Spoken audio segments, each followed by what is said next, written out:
Hey there, fellow travelers. Welcome to the Tolkien Road, episode 356. In this episode, we're continuing our journey through the fall of Númenor by exploring the increasing rejection of the Elves and Valar by the kings of Númenor, especially Ar-Adûnakhôr and Ar-Gimilzôr. Before we get started, I'd like to give a double up air five to our amazing fellowship. Stick 'em up, fellowship. 3, 2, 1. Whoopsht. Very nice. Special thanks to this episode's executive producers, John R., Kaitlyn of Tea with Tolkien, SaberSystems, Melkor27, and KG. Also, a shout out to those celebrating their fellowship anniversary in November of 2023, Paige H., Matthew F., Michael L., Alaskan Moose 31, Brian H., Chris B., and Daniel S. Thank you all so much for sticking with us over the years. Join the Fellowship of the Road by visiting patreon.com/TolkienRoad. When you join the Fellowship of the Road, it helps us to keep on evering on and lends you some cool perks along the way. Learn more at patreon.com/TolkienRoad. If you're watching, hit that like button. Don't forget to subscribe and let us know what's on your mind in the comments below. Finally, attention binge listeners, subscribe, rate, and review us on iTunes or the platform of your choice. If you are a 5-star fan of the Tolkien Road, you can really help us out by heading over to iTunes or your preferred source for the show and dropping us a rating and review. When you do that, it helps us to get the word out about the Tolkien Road, which helps us to keep on evering on. By the way, last time I checked, our rating was about 4.5 stars, so help us out by shooting those 5-star ratings over there if you're a super fan of us. Boost it up. It's a big way that you can help us out. Thank you very much. All right. So in the last episode, we considered the decreasing reign and lifespans of the rulers of Númenor in the late 3rd millennium of the Second Age, and the root causes of their decline. In this episode, we pick up where we left off, with the death of Tar-Ardamin, the first Númenorian ruler to live less than 300 years, and the taking of the sceptre by his son, Ar-Adûnakhôr, and Númenor's increasing enmity towards the Elves and the Valar. The original sources for this portion are primarily Unfinished Tales, Lord of the Rings appendices, and Akallabêth. So let's talk about Ar-Adûnakhôr. Ar-Adûnakhôr lived from 2709 to 2962 of the Second Age, 253 years old. You remember that it was pretty normal for the kings and queens of Númenor to live in the higher end of the 300 range or even into the low 400s. But starting with his father, Ardamin, who was the first king to live less than 300 years, that trend really changes, and their lifespans start to decline below that 300-year mark significantly. None ever lived to be 300 years old hereafter, and also all reign less than 100 years. In the case of Ar-Adûnakhôr, he reigned from 2899 through 2962 of the Second Age, which makes it a 63-year reign.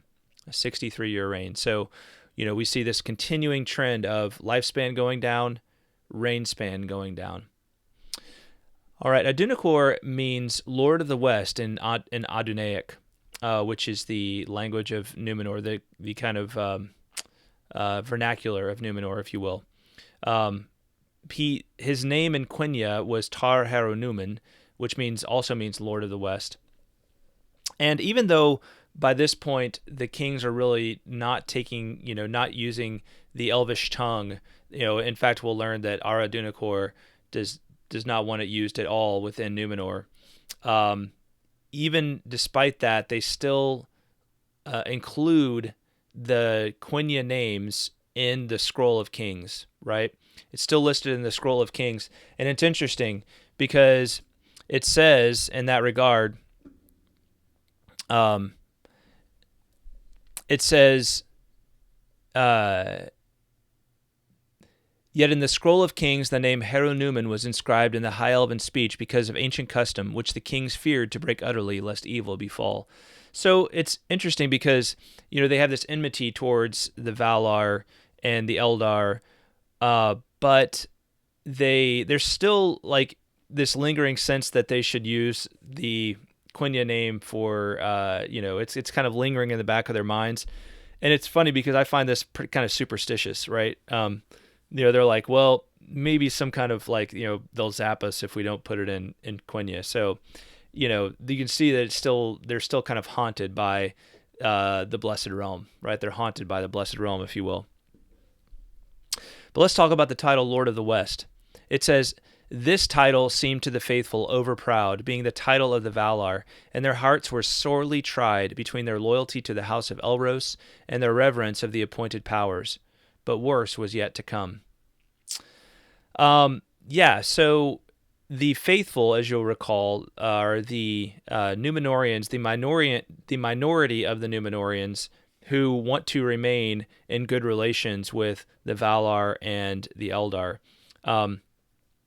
And so they look at this title, Lord of the West, and they really view it as almost sacrilege, right? It's an affront to the dignity of the Valar. And so they're torn, right? Because they want to be, as often the faithful do, they want to be good citizens. They want to be, they want to be supportive of those who are in power for the sake of the common good. But they find themselves torn between these powers who are going away from the way things have always been, and their loyalty to the ancient powers, right, to the greater powers in the Blessed Realm. So they're struggling. They're struggling in this regard. So we learn that during this time, the shadow is really growing deeper upon Númenor, and it has been for some time.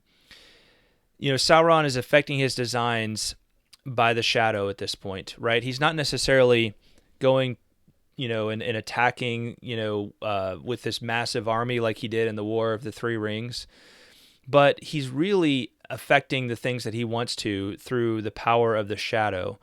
And, I think it's worth talking about, like, what is the shadow? This is one of, this idea of the shadow comes up over and over again within the stories of Middle-earth.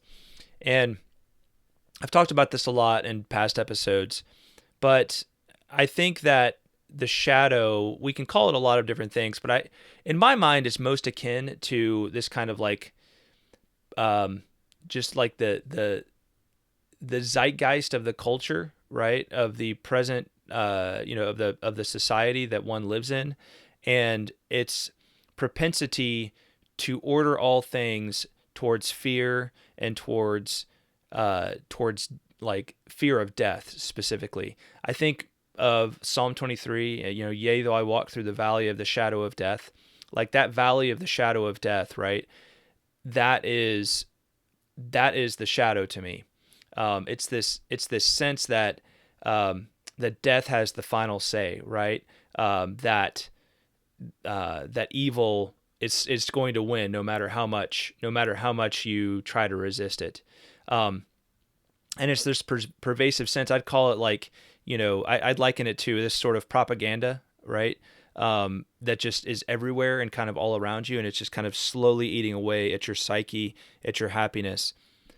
And notice that within this, well, in one regard, this relates to that we're no longer using the elven tongues, that they're becoming forbidden. They're not just that they're not using them; it's that they're forbidden, right? Because they kind of sting the conscience too much, right? When we think about that, we think about the friendship, and we've determined that the elves are actually holding out on us, right? That they're our enemies, not our friends, right?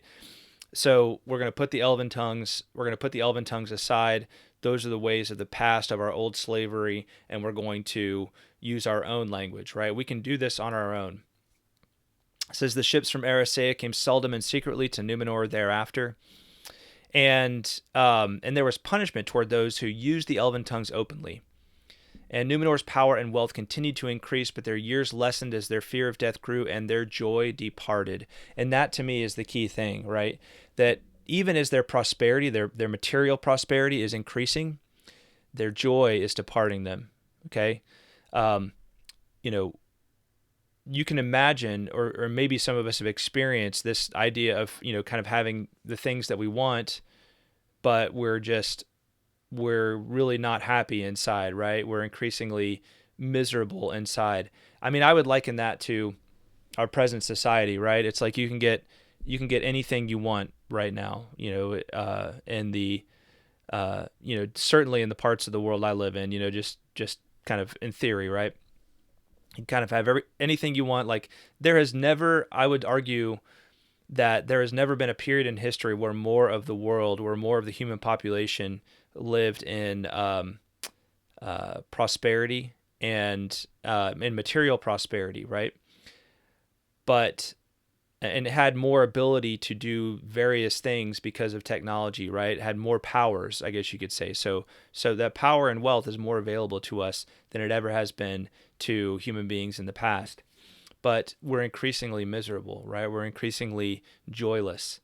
And without that joy, you get the sense of like, what's the point of even living?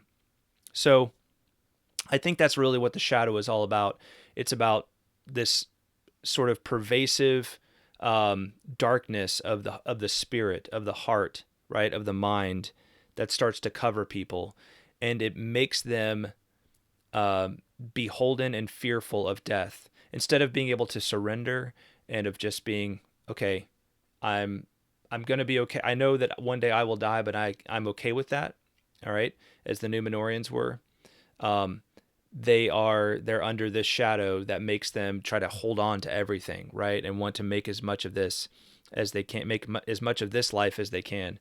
And remember, the Númenóreans, they didn't know what their fate was beyond death. The Númenóreans before, when they were still, when they were still faithful to the ways of old, to the ways they had been taught by the Eldar and the Valar, they didn't know what fate lay beyond death for them, but they had a trust. They had a trust that Eru had a plan for them. Right? That Eru ultimately had this plan for them. So that's the reign. That's the story of Ar-Adûnakhôr's reign, is the increasing pervasiveness of the shadow, the departure of joy from Númenor, and the persecution of the faithful, those who decided to maintain their friendship with the Elves and the Valar, and their loyalty to the Valar. So a couple of more kings pass, pretty relatively quickly in the grand scheme of things, without much going on during their lifespans. The first is the son of Ar-Adûnakhôr, Ar-Gimilzôr, and he lived from 2798 through 3033. So here we are into the fourth millennium of Númenor, the start of the fourth millennium of Númenor. So that's an age of 235. Just continuing to trend down on the age, and he reigned from 2962 to 3033, a reign of 71 years. His name means collector of jewels, and in Quenya, the name is Tar-Ardamin, so that would be the name that was written in the Scroll of Kings. Very little is said of Ar-Gimilzôr. And then the next is his son, Ar-Gimilzôr, and he lived from 2876 through 3102, which means he was 226 years old, and ruled from 3033 until 3102, which is a reign of 69 years. His name means shore son, and in Quenya, the name that he took in the Scroll of Kings was Tar-Falasion, and very little is said of him. So we come next to Ar-Gimilzôr. So Ar-Gimilzôr is really a pretty significant figure. He is the son of Ar-Gimilzôr, and he lived from 2960 through 3175, so 215 years, getting close to 200 years, right, for the reign lifespan. And his reign was from 3102 through 3175. His name in Adunaic means star foam, and in Quenya his name was Tar-Telimnar, which means silver fire. Interesting to consider what those names, the significance of what those names might be. But I don't see a big connection there, but if you have an idea, love to hear your thoughts in the comments below. So, like his great-grandfather, Ar-Gimilzôr was a great enemy of the faithful. The white tree was untended and began to decline during his reign. We haven't talked a lot about the white tree recently, but the white tree was, of course, this gift from the Eldar early on in the history of Númenor, from the Elves of Eressëa, and it was meant to symbolize their close kinship with the Blessed Realm, right? Their friendship with the Blessed Realm. He forbade the use of the elven tongues and punished those that welcomed the elves, right? So, just this increasing level of persecution. We will not have anything to do with the elves in this realm. He revered nothing and never went to the Howlow of Eru, to the Menel Tarma. Recall that several kings before, they had stopped the sacrifice of the first fruits, but I speculated that they were still going to the Hallow of Eru. They just weren't sacrificing, and I kind of read that to say, like, they're kind of they're going through the motions of these ancient ceremonies, but they're not really doing anything that's of significance in terms of their material possessions and kind of that. I'm not sure what you might call it, but just that sacrifice of material goods that is a spiritual practice to indicate like that the most important things are not these material things, but ultimately the spiritual, right? My connection with Eru, right? That's ultimately what should be most important in the life of any man. So that was what happened several generations of kings ago. And now it says he revered nothing and never even went to the Hallow of Eru. So completely abandoned the religion of Númenor at this point, right? There is no semblance of it even anymore. It has been completely abandoned by Ar-Gimilzôr. And we are going to see what the result of that is in the next couple of chapters. He has full-blown enmity with the Elves and the Valar, forces the faithful, the Elendili, to move to the east shore of Númenor so they would not be able to welcome the Elves of Eressëa at Andúnie on the west coast. And there they were watched, right? So the faithful, he views them with suspicion, and they're watched by the king and his minions there in Romena, where they dwelt in those days. So let's read a little bit about this period of time, what it was like for the faithful. Thence many set sail to Middle-earth, seeking the northern coast where they might speak still with the Eldar in the kingdom of Gil-galad. This was known to the kings, but they hindered it not, so long as the Elendili departed from their land and did not return.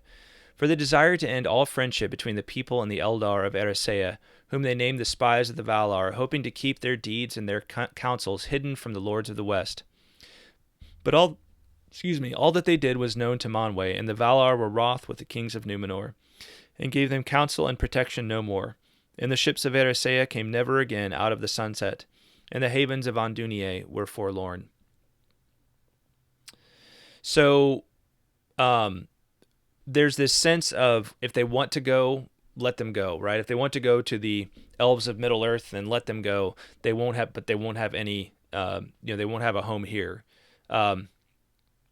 So they hindered. So Ar-Gimilzôr hinders not this kind of activity.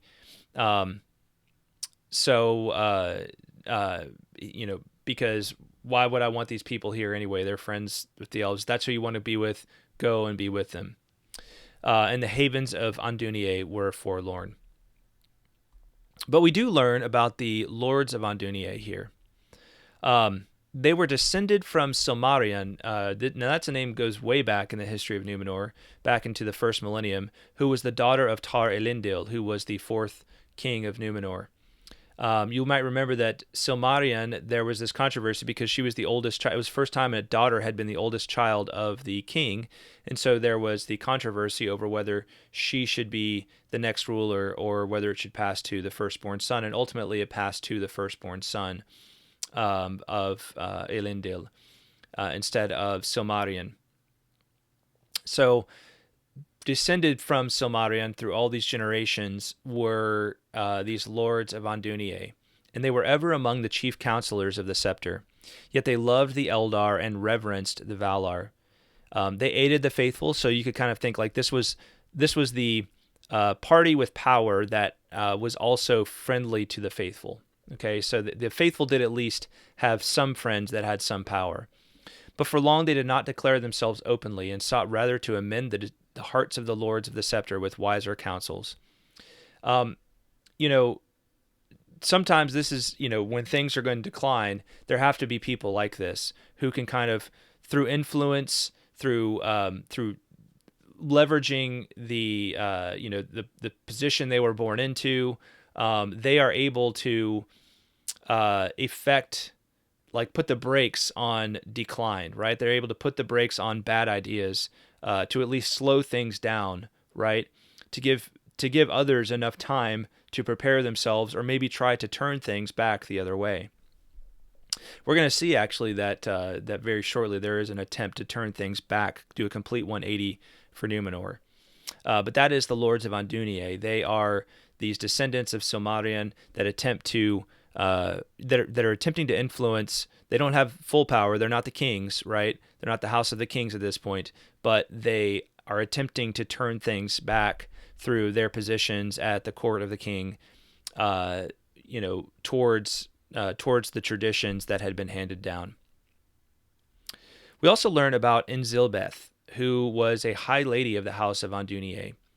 And Gimilzôr takes her to wife, though she was one of the faithful, and it was not to her liking. There was really no love at all between them. Enzilbeth and Gimilzôr had 2 sons, and these sons were Enziladun, the elder, who was very much like his mother, of like mind, and then Emiel K, the younger, who was like his father, who would have preferred to turn and his father would have preferred to turn the scepter over to him, but for the laws of Númenor, which said that Enziladun should be the one to receive the scepter since he was the elder. So we're going to learn a little bit more about both of these figures in the next episode as we continue our journey through the fall of Númenor. Very significant figures, and we are approaching. We're coming close to the end of the line. Let's look at the pencil sketch here that opens this section of the fall of Númenor. I think this is a pretty interesting one here. So I'm not sure which king that would be there, but I think what we're looking at is the Scroll of Kings here. So my guess is this is either Ar-Adûnakhôr or Ar-Gimilzôr. I would assume it's Ar-Adûnakhôr because it comes right as his chapter opens. Talks about the Quenya, still putting his name into the Scroll of Kings in Quenya. But notice a few other details about this, which I find kind of interesting. First of all, we have the tree right here, right? And I would assume this is supposed to be the white tree, okay? Or it's just a random tree, but I would assume it's a white tree. The king is looking out upon it. It's kind of an interesting setup to think that maybe this is the Hall of Kings there in Armanelos, and the king is, from his throne room, looks down upon the white tree and is reminded. And then also he has a view out to the Menel Tarma right there, this great mountain in the center. So it's like, here's what represents my friendship, our friendship, the Númenorian friendship with the Blessed Realm, and here's what represents the view of where we go to meet with Eru himself 3 times a year. So it reminds the king of that he's not, kind of ultimately, in this great and ultimate sense, the most important thing, but that he has these 2 signs of hope and of the traditions of Númenor that facing him right here in the throne room, right? I can see how in times past that would have been a consolation to the kings, and when they were facing more difficulties. But I can see also how now it is a kind of a plague on their minds, right? Because they have to be reminded of these things constantly. This is one of my favorite images in the entire book. This is a really, really interesting image just in what's presented to us, the symbolism of it. I really, really like this one. All right, so we're beginning to set the stage for the final act of Númenor's downfall. It's amazing to see that these latest kings of Númenor bear little resemblance in spirit to those of old. It is clear that though Sauron has not yet triumphed militarily, his influence and that of his master Morgoth are having a corrosive effect on Númenorian society. Yet there is hope because of the Lords of Andúnië and the faithful. Next time we will consider the reign of Enziladun, a.k.a. Tar-Palantir, and the civil war that erupts in Númenor during his reign. All right. Well, wanted to hit a little piece of correspondence before the end of this episode. This one is from Ken Page 3321. Hi, interesting episode. I previously found Númenor a strange side story, but you are bringing it to life with this exploration of their unfulfilled longings.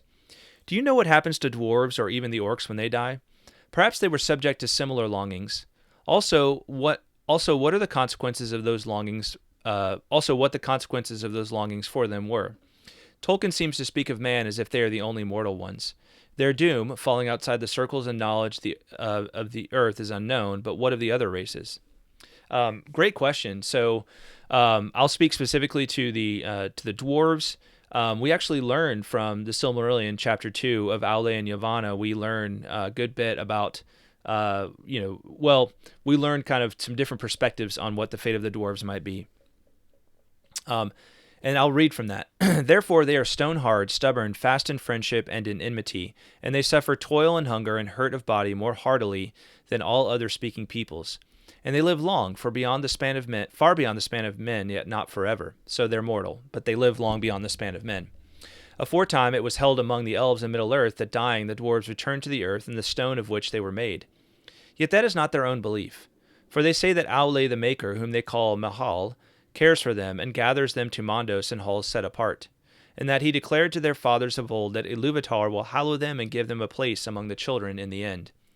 Then their part shall be to serve Aule and to aid him in the remaking of Arda after the last battle.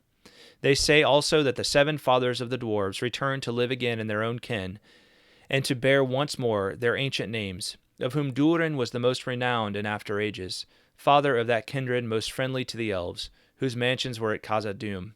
So we get a couple of interesting notes. First of all, no, the dwarves are mortal, but they live a long time. They live much longer than men. We learn also that the 7 fathers of the dwarves return to live again in their own kin and to bear once more their ancient names. Right. So there's this idea that these 7 fathers, kind of reincarnate over time. Okay, and then. In general, for the dwarves, even though the elves are kind of like, no, they just die and go back to the earth. That's the end, the dwarves themselves believe that they are going to be adopted as children of Ilúvatar, right? So that they're going to be this third group of the children, right? And that they are going to aid Aule, who was their maker, right?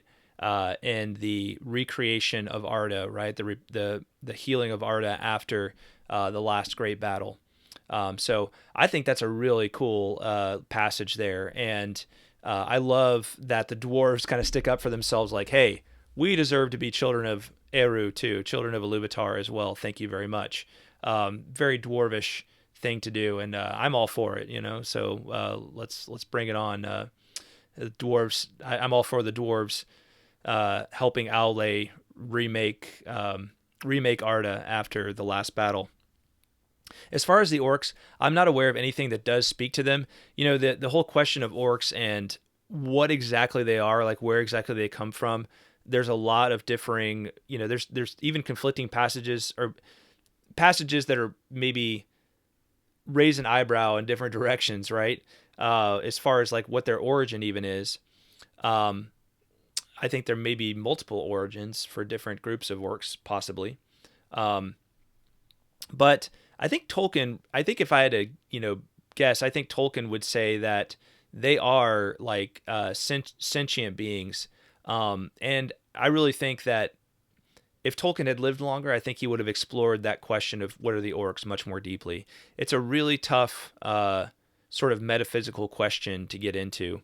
I don't think there's no like easy answer to that question that I know of, but I think the orcs, I personally, I look at it and I say, yeah, as bad as the orcs are, I hope that there is, they are still like, sentient creatures.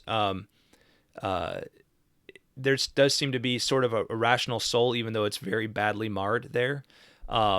So I don't know, like, I mean, they're orcs and they're not really part of it. We don't really have anything like that in our world, but I would say it's akin to, were they originally created evil, right? Were they just, if there are some that are just the sub creations of Morgoth, then maybe they don't really have any like great existence in and of themselves.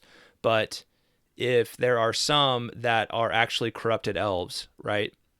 Then I would say that there does have to be some kind of hope for an afterlife and a redemption for them, right?